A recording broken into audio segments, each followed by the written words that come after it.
Hi, I'm Autumn, the Teen Librarian at Prescott Valley Public Library. Today I'm going to talk to you about how to find the right college or career program for you, finding the right fit. I'm also going to show you how to make your college list and why it's so important. Here's an outline of what we will be talking about today. The first is a brief introduction, then we will take a brief quiz just to see how much we know about the different types of colleges, college types, and finally, how to start your college list. Let's do a short multiple choice quiz just to see how much you know about the different types of colleges. Feel free to write down your answers on your own. Question 1. What is the difference between colleges and universities? A. Colleges are smaller than universities. B. Universities hold more major and degree options. C. All of the above. D. None of the above. And the answer is C. All of the above. Which of these colleges have a special focus? A. Arts college. B. Single-sex colleges. C. Religiously affiliated colleges. D. All of the above. And the answer is all of the above. In fact, there are several colleges that have a special focus. So we've heard this term a lot, but what are public colleges? A. Are funded by local and state governments. B. Offer broad courses of liberal arts. C. Are funded by private banks. D. None of the above. And the answer is A. Public colleges are funded by local and state governments. What are for-profit colleges? A. Colleges focus on art. B. Main goal is to make money. Decisions are made by investors. C. A public university. D. None of the above. The answer is B. The main goal of for-profit colleges is to make money. Decisions are made by investors. I'll talk more about these colleges later. What are universities? A. Offers specialized training in a particular industry or career. B. Offers majors in various degrees, masters, and doctorates. C. Offers broad courses of liberal arts. D. None, or D. All of the above. Universities offer majors in various degrees, including masters and doctorates, so B. What are liberal arts colleges? A. Offers 2-year associate's degrees. B. Offers majors in various degrees, masters, doctorates. C. Offers specialized training in a particular industry or career. Or D. Offers broad courses of liberal arts. This one is pretty self-explanatory. D. Offers broad courses of liberal arts. What are vocational technical colleges? Offers specialized training in a particular industry or career. B. Offers various of art courses. C. Offers specialized training in a particular industry or career. Or D. None of the above. And the answer is A. Offers specialized training in a particular industry or career. Which of the following is a non-college pathway? A. Gap year.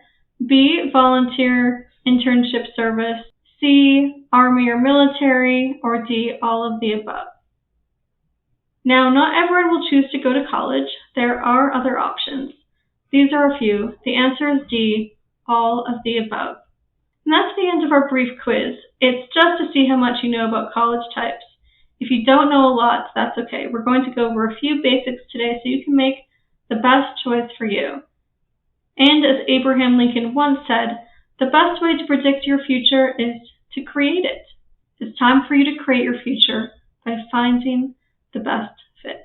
Decisions are hard, and how do you even know if you prefer public or private colleges, universities? Let's go over a few differences. Here are a few brief definitions. Public schools are funded primarily by the state government, and they tend to be larger than private schools.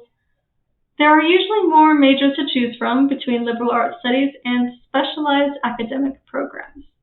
Private schools operate like an educational nonprofit organization. Their primary funding does not come from the state government. They are usually smaller than public schools and may have fewer majors available. However, they may have more specialized programs. What it really may come down to for you is the cost. One of the main differences that concerns students is the cost, but financial aid packages can make private schools affordable. However, private schools will almost always be more expensive. You'll want to keep that in mind when determining the right school or program for you. Next, let's talk about community, vocational, and technical colleges. Here are a few brief definitions of these types of schools. Again, there are so many options available out there.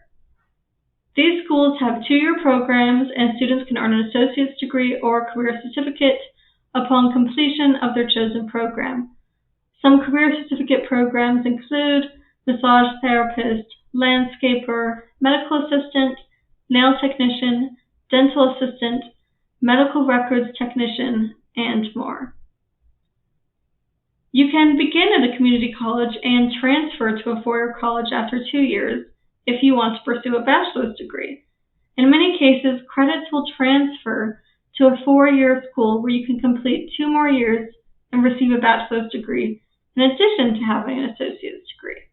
What's so great about a community college is that if you don't have the test scores or GPA that schools want for a 4-year college, you can start at a community college. Spend 1 to 2 years improving your grades and GPA so then you can transfer to a 4-year school. Furthermore, you can start at a community college to save money on tuition for the first 2 years and then transfer to a 4-year school to complete your last 2 years and receive a bachelor's degree. This really is a great option for many people. Now, what about 4-year colleges? 4-year colleges have 4-year programs that award bachelor's degrees, as well as programs where students can earn master's and doctorate degrees.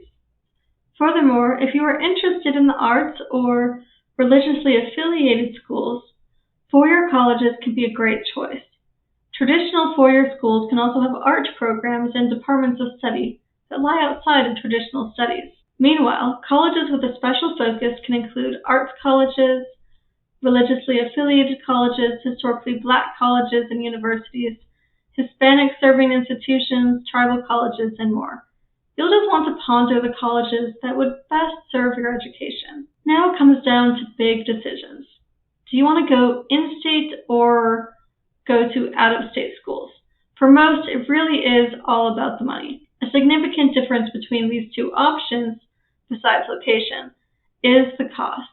Out-of-state tuition, even for public schools, is going to be significantly higher, which is an incentive for many students to stay in their home state for college.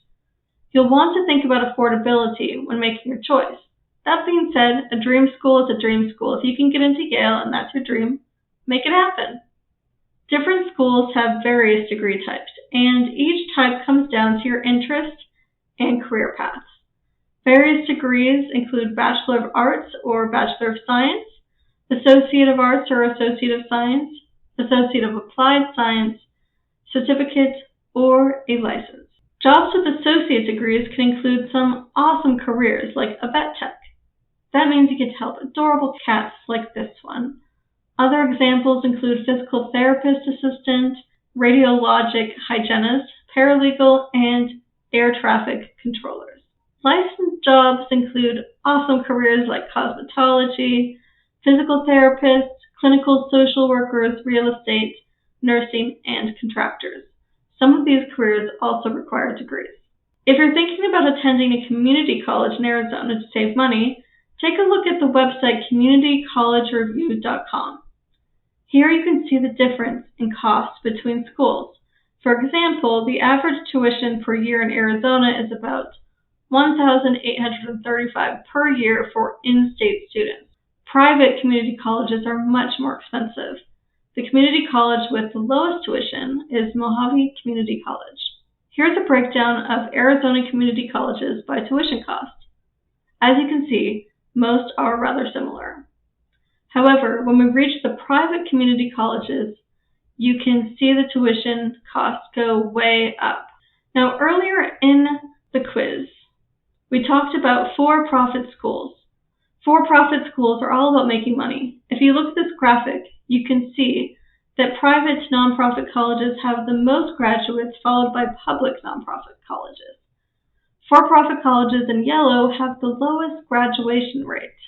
The statistic isn't a key decision maker, but it's important to look at it to give you an idea of how well students do once they are admitted, If a graduation rate is low, that could mean that students don't receive the academic supports that they need, or other factors are contributing to students not completing their program. It's also important to note it can be very difficult to find these statistics on some school sites.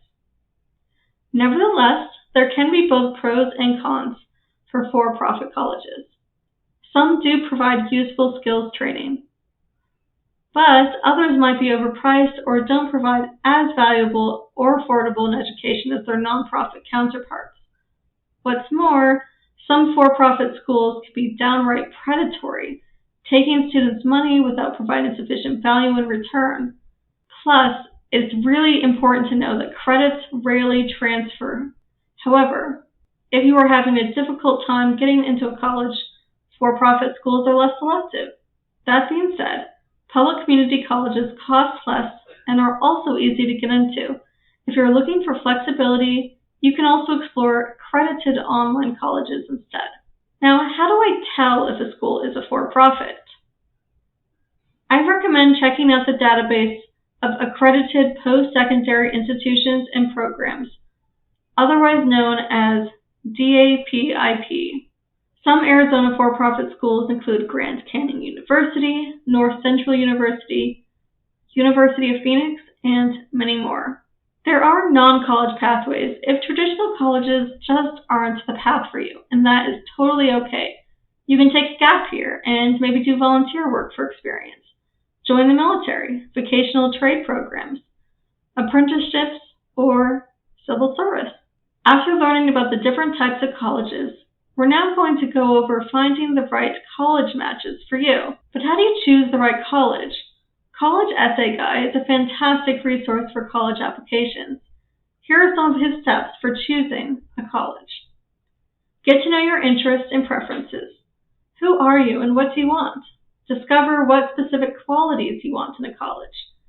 Create an initial list of colleges that match this criteria. Research your chances of getting into each of these colleges and organize your school list by reach, maybe, and likely. Narrow down your results into your final list of colleges. Apply away. When choosing your school, you want to think about what makes the right fit. First, think about the student factors. What are your interests? What's your GPA and/or test scores? Do your scores match with the average student of the school that you're looking at? Or are you below their expectations? You also should think about finances. How much will this school cost? Then you also want to think about program factors, the field, location. Do you want to stay in state or move away to your dream school? And think about the school's reputation. Are they accredited? Do they get good reviews? Is the school known for a specific program of interest? Cost of attendance, tuition. The cost of attendance is more than just tuition. Cost of attendance plays a significant role in choosing schools, but financial aid is one of the ultimate decision makers. If you are looking at out-of-state or at private schools, the tuition and room and board will be higher. This should be taken into account. But before we get into financial aid, certain schools shouldn't necessarily be rolled out completely. Again, when looking at the entire cost of attendance, you want to think about tuition and fees, books and supplies, transportation, housing, and personal expenses like groceries or laundry. Even simple things like going to the movies with friends is a cost. When making your college list, start with a wish list. Ask yourself some important questions, like types of colleges. How large a student body do you want? Academics. Do you prefer small or large classes? Think about the majors that interest you. Extracurricular, social. Is there sports you're interested in? Activities. Are you interested in joining a fraternity or a sorority? And what about the support? Do you have special needs related to disability? What services do you need? What tutoring will be available? What about campus security? And is there help with you finding internships? Do they have strong counseling centers? After thinking and answering these questions, you can start to create a balanced list.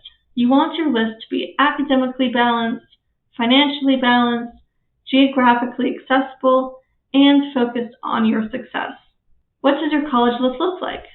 Your list should consider reach, maybe, and likely for the reach schools or most difficult to get accepted into.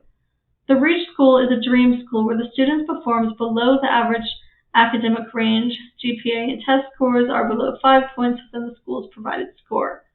A student can still apply to reach schools, but they should make sure to have other safer choices on their list. Maybe or moderately difficult is a school where the student is within the desired academic range. GPA and test score is about 5 points within the school's provided score. This gives the student a reasonable chance of gaining admission, but it is not guaranteed. The likely or least difficult is a school where the student performs above the desired academic range. GPA and test scores are 5+ points above the school's provided score. They have an excellent chance of acceptance into the school. In other words, they are likely to get into this school. When considering if a school is within reach, maybe or likely you'll want to look at admission profiles. For example, here's a look at NAU. These are the recommended SAT score range, 1040 to 1220, while ACT is typically in the 20 to 25 range. And the average GPA is about 3.4. You can find more information on individual schools at the College Monk and College Board. Other considerations when making your college list include size of campus, academic environment, cost, availability of financial aid, religion, ethnicity, co-education or single sex, student body characteristics, student life, activities, big name school or best fit school, location, admission difficulty, academic success in college, and fitting in/being comfortable in college. While researching and making your list, other helpful websites and sources include College Board. Here you can look at profiles of each school and even narrow schools based on personal preferences. If you create an account, you can even save schools of interest. Let me show you an example search. Under Big Future, click on College Search and choose a category to start exploring. I'm going to click on Location and then click on Distance from Zip Code. Enter the zip code. I also add in how far I want to travel, then click Show Colleges. Here I see 44 colleges to sort through. You can click on each school to look at their profile or narrow it further by major, affordability, and more. I'm going to narrow it further by clicking on Campus Life. I prefer a medium-sized campus. Let's see what pops up. 15 colleges. And this is just a short example of what you can do. There are tons of schools to explore. Other helpful sites include collegeexpress.com, Unigo, which includes student perspectives, Naviance, schoolbus.com, campusreal.org is an amazing resource because you can take virtual campus tours and see what being on campus would be like. College Essay Guy, he has a ton of resources available, and the College Monk. Now it's time to start your college list and have fun discovering all the amazing schools and programs out there. Remember, creating your future is fun because the possibilities are endless.